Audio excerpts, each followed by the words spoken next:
Hello बच्चों, मैं विनोद कुमार। आज आपको सामाजिक विज्ञान का जो 2026 का पेपर हुआ था, जो यानी कि 20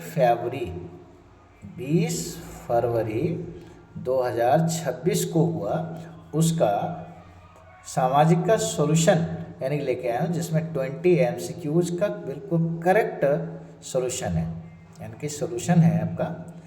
तो इसको आप वीडियो में अंत तक बने रहें।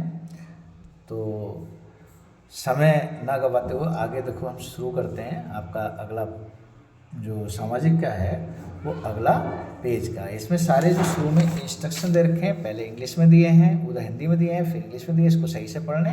पेपर आपका 3.25 घंटे का होता है। तो इसमें 20 MCQs हैं, जिसमें पहला प्रश्न है, फ्रांस की क्रांति कब हुई? तो आपको याद होगा फ्रांस की क्रांति कब हुई।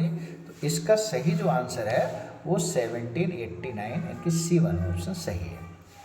नेक्स्ट प्रश्न है आपका, वो है कि ये इटली के एकीकरण में प्रमुख भूमिका निम्न में से किसने निभाई? तो इटली के जो प्रमुख एकीकरण की जो भूमिका निभाई वो गैरिबाल्डी ने निभाई, यानी कि ए ऑप्शन सही है। इसका ए वाला सही है। और जो तीसरा जो प्रश्न है, गांधी जी ने चंपारण सत्याग्रह कब शुरू किया?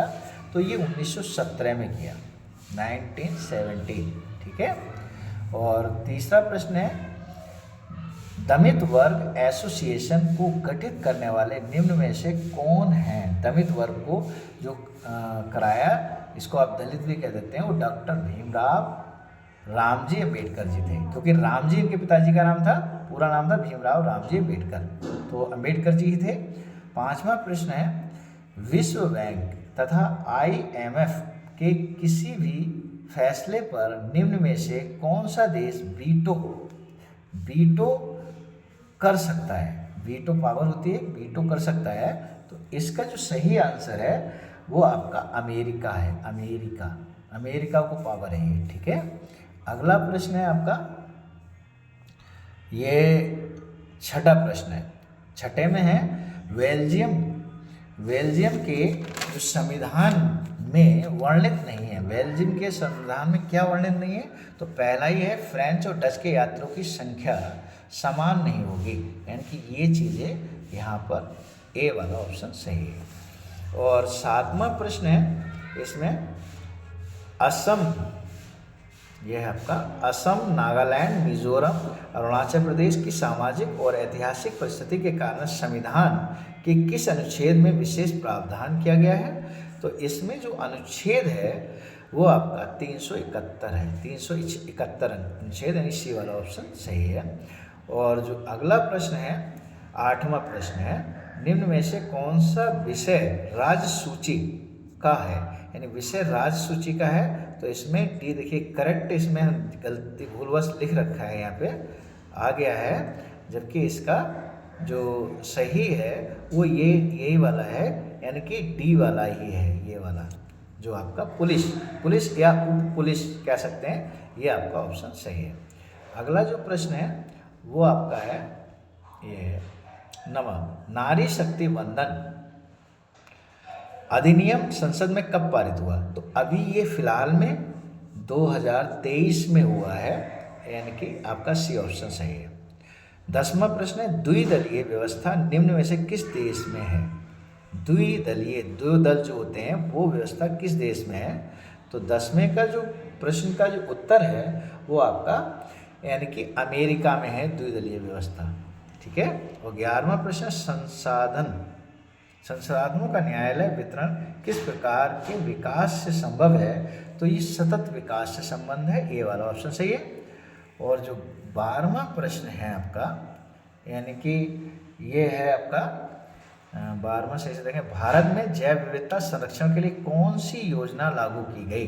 तो नहर परियोजना, संरक्षित जैव मंडल, या बायोस्फीयर रिजर्व, हरित क्रांति, या मत्स्य पालन योजना? तो इसमें जो सही आंसर है वो आपका डी वाला ऑप्शन है, संरक्षित जैव मंडल या बायोस्फीयर रिजर्व। नेक्स्ट है आपका, यानी कि 12वां प्रश्न जो हो गया आपका 13वां प्रश्न। 13वां है हरित क्रांति का सबसे अधिक लाभ किस फसल को हुआ। तो हरित गेहूं और यानी धान और गेहूं दिया है, तो इसमें या चावल, गेहूं और चावल कह देते हैं, तो चावल कोई फसल नहीं होती, इसलिए धान और गेहूं फसल है। अगला है यदि किसी देश में कोयला खदानों बंद हो जाए तो सबसे पहले कौन सा क्षेत्र प्रभावित होगा। यही सबसे तो कोयले से हमें ऊर्जा मिलती है, तो ऊर्जा उत्पादन व उद्योग। 15वां यदि भारत के समुद्री बंदरगाह कुशलतापूर्वक कार्य न करें तो कौन सा अंतर आएगा। तो अंतरराष्ट्रीय व्यापार बाधित हो जाएगा हमारा, इसमें बी वाला ऑप्शन सही है। 16वां विकास को मापने का सबसे सामान्य आर्थिक मापदंड क्या है। विकास को मापने का सबसे सामान्य आर्थिक मापदंड है वो सकल घरेलू उत्पाद है। 16वां प्रश्न ये आपका पूरा हुआ।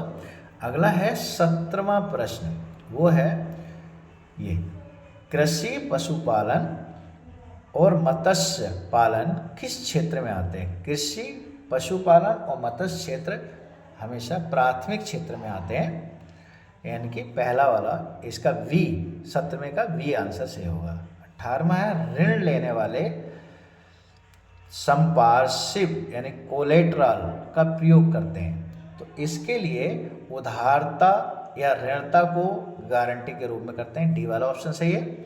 और 19वां है बहुराष्ट्रीय कंपनी अपने कारखाने लगाती है जहां बाजार नज़दीक हो, सस्ता श्रम मिले, ए और बी, तो इसमें सी वाला ऑप्शन सही है, ए और बी दोनों, इनमें से कोई नहीं, ये वाला नहीं होगा। 20वां और लास्ट प्रश्न है वो है वो इसका एमसीक्यू का लास्ट प्रश्न है, उपभोक्ता को अनुचित सौदेबाजी और शोषण की दशा में क्षतिपूर्ति प्रदान करता है, तो वो क्षतिपूर्ति निवारण अधिकारी होता है, अधिकार होता है। ठीक है, इस तरह से ये आपके 20 क्वेश्चन पूरे हुए।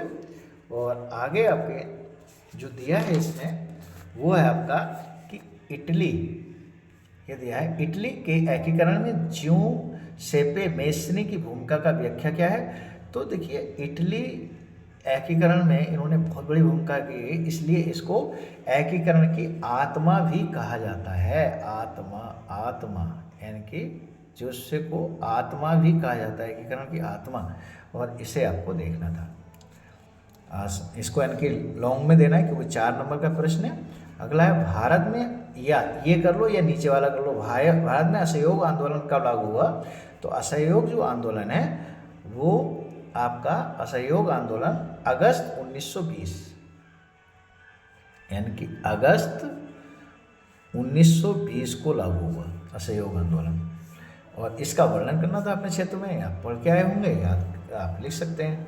अगला है इसमें दूसरा, गठबंधन सरकार से आप क्या समझते हैं। अच्छा, गठबंधन क्या होता है। एक तो यह है कि एक एकल सरकार आ जाती है, लेकिन गठबंधन में 2 या 2 से अधिक दल मिलकर आपस में, यानी कि 2 या 2 से अधिक दल, 2 से अधिक दल मिलकर क्या करते हैं, यानी सरकार बनाते हैं, इसको हम गठबंधन की सरकार कहते हैं। अब गठबंधन की सरकार के क्षेत्रीय राजनीतिक दलों की भूमिका का उल्लेख कीजिए, वो आपको लिखना था। ऐसे जो इसका अथवा में ये है, इन दोनों में से कोई ये कर लो या ये कर लो, ऐसे इसमें से ये या ये कर लो। इसमें है लोकतंत्र की परिभाषा, लोकतंत्र का मतलब जनता से है, जनता। लोकतंत्र की जहाँ भी बात आएगी वो जनता तंत्र है, जनता, लोक माने जनता का तंत्र, जनता तंत्र, जनता का तंत्र से बात करेंगे। और इसकी लोकतंत्र की प्रमुख विशेषताओं को लेकर नहीं करना था, लॉन्ग क्वेश्चन आपका, यानी कि इससे ये आपका ये भी आपका 2 + 2 नंबर का है, तो ये 1 + 3 नंबर का है, टोटल मिला के 4 नंबर के 4 के है। आगे देखिए आप तीसरा, वैश्वीकरण का भारतीय कृषि पर प्रभाव स्पष्ट कीजिए, ये कर लो, अथवा नीचे वाला उपभोक्ता जागरूकता आवश्यक है, इन दोनों से कोई एक कर लो। ये आपके 4 नंबर के ये भी प्रश्न। उसके बाद में अगला जो आपका प्रश्न है वो चौथा प्रश्न है, भारत में ऊर्जा सुरक्षा की आवश्यकता क्यों है। 2 नवीकरणीय ऊर्जा स्रोतों का परिचय दीजिए, तो इसे आपको करना था। अथवा में भारत में विनिर्माण उद्योग के विकास को चुनौती, इन दोनों में से कोई एक करना था। ऐसे आपको वर्णनात्मक प्रश्न है, लैंगिक असमानता से आप क्या समझते हैं। भारत में राजनीतिक व्यवस्था में महिलाओं के प्रतिनिधित्व पर प्रकाश डालिए, या अथवा ये कर सकते हैं, संघवाद से आप क्या समझते हैं। संघात्मक व्यवस्था की प्रमुख विशेषताओं को उल्लेख कीजिए। इन दोनों में से कोई एक करेंगे। अगला जो छठा प्रश्न है उसमें आपका महामंदी से आप क्या समझते हैं, इसके प्रमुख कारणों प्रभावों का उल्लेख। या वैश्वीकरण से आप क्या समझते हैं, भारत में वैश्वीकरण आर्थिक मंदी के प्रभावों का उल्लेख कीजिए। छठा 6 प्रश्न हो गए। सातवां प्रश्न है आपका विकास के, यानी कि विकास को अर्थ को स्पष्ट करते हुए कीजिए और प्रति व्यक्ति आय मापने की सीमाओं को स्पष्ट कीजिए। तो ये विकास से, तो देखिए विकास का मतलब आय, स्वास्थ्य और शिक्षा से होता है। अगर देखा जाए विकास कि वहाँ की आय क्या है, ठीक है, वहाँ का स्वास्थ्य की व्यवस्था क्या है, स्वास्थ्य, ये ध्यान रखना है, और शिक्षा, इन सबको विकास के लिए जरूरी माना गया है। तो इसलिए विकास में इन चीज़ों के बारे में बताना। विकास के अर्थ को स्पष्ट कीजिए, प्रति व्यक्ति आय का मापने की सीमाओं को यानी कि स्पष्ट कीजिए। या तृतीय क्षेत्र की किन्हीं 2 विशेष मुख्य गतिविधियों को लिखिए, संगठित और असंगठित क्षेत्र के बीच अंतर। 8वां प्रश्न है संसाधनों के प्रमुख प्रकार। भारत में संसाधनों के असमान वितरण के परिणाम स्पष्ट कीजिए। और या करके भारत में प्रमुख जल संसाधनों के नाम लिखिए। जल संसाधन जैसे जल जहाँ से मिलता है, नदी से, तालाबों से, नलकूपों से, उससे वर्षा आधारित सिंचाई और नहर सिंचाई की तुलना, ये अंतर थे आपको। ये 4 तो 6 नंबर के लॉन्ग क्वेश्चन है। अब जो अगला जो इम्पोर्टेंट प्रश्न है वो आपका मानचित्र संबंधित प्रश्न है। प्रश्न संख्या 9A और 9B सचित्र मानचित्र में उत्तर देना होता है इसका। और मानचित्र, भारत का मानचित्र आया था इस बार भी, उसमें दोनों मानचित्र A के B नंबर थे और B के B नंबर थे, उसको मैप में ही दर्शाना था। तो जैसे ये जो है आधे नंबर का तो आपको इसमें उत्तर लिखना होता है और आधा सही जगह मैप में भरने की होती है। पहला प्रश्न दिया है, यहाँ देखो लिखा हुआ है, सही से पढ़ना चाहिए। निम्नलिखित स्थानों को भारत के दिए गए रेखा मानचित्र यानी कि ये चिन्ह, डॉट वाले चिन्ह द्वारा नाम सहित दर्शाइए और स्थान के लिए आधा नंबर अंकन है और आधा उसको यानी कि सही जगह लिखने का। तो पहला प्रश्न है वह स्थान जहां पंडित जवाहरलाल नेहरू 1929 में भारतीय राष्ट्रीय कांग्रेस के अधिवेशन के अध्यक्ष चुने गए, उस स्थान का नाम क्या है। तो वह स्थान है, ये जो स्थान था ये लाहौर में और पाकिस्तान, लाहौर था स्थान, लाहौर और पाकिस्तान में था, लाहौर जो कि अब पाकिस्तान में है, यानी कि पाकिस्तान में है, ठीक है। दूसरा प्रश्न है इसमें वह स्थान जहां गांधी जी ने नमक कानून तोड़ा।